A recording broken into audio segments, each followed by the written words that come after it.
আমি তোমাদের সঙ্গে শেয়ার করি এমক্যাফেনের বডি সিরাম স্প্রে। অনেকদিন ধরেই আমি এটা ব্যবহার করছি এবং এর রেজাল্টটাও আমার খুবই ভালো লাগে।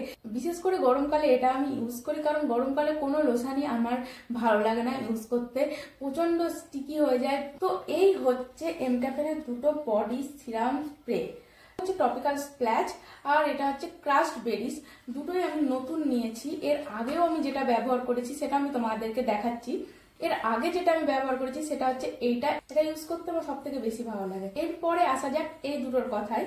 তো এই দুটো আমার নতুন নিয়েছি, তো ইউজ করা হয়নি, ইউজ করে দেখতে চাই যেটা কেমন, কারণ এর আগে যেটা আমি ইউজ করেছি ওটাতে আমি খুবই ভালো রেজাল্ট পেয়েছি। প্রথমে তোমাদেরকে যেটা সম্বন্ধে বলবো সেটা হচ্ছে টপিক্যাল স্প্ল্যাশ। এটাতে আছে অ্যাকোয়ালক কম্পাউন্ড, প্যাশন ফ্রুট এক্সট্রাক্ট এবং ক্যাফেন। এটা হচ্ছে আল্ট্রা লাইট ওয়েট এবং ডিপলি হাইড্রেটিং, আর এটা 48 ঘন্টা পর্যন্ত ওয়ার্ক করে। এটার আউটার প্যাকেজিংটা তো আমার খুবই ভালো লেগেছে। চলো এবার দেখা যাক ভিতরে।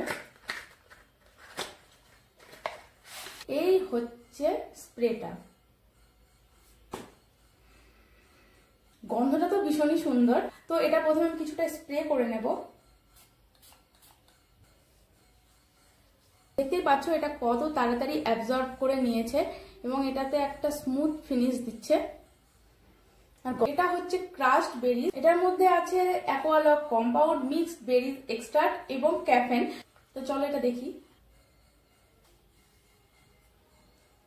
এগুলো ভীষণই লাইট ওয়েট, তো ইউজ করতে খুব ভালো লাগবে, কোনো রকম স্টিকি ফিল হচ্ছে না। এটা অবভিয়াসলি ভালো, তবে এটা থেকে আমার আগেরটা বেশি ভালো লেগেছে। আগেরটার গন্ধটাও ভীষণই সুন্দর। তোমরা যারা বিশেষ করে গরমকালে লোশন লাগাতে চাও না, কিছু হালকা নন স্টিকি এরকম জিনিস খুঁজছো বডিতে লাগানোর জন্য, তো তোমরা দেখো এইগুলো তোমরা নিতে পারো।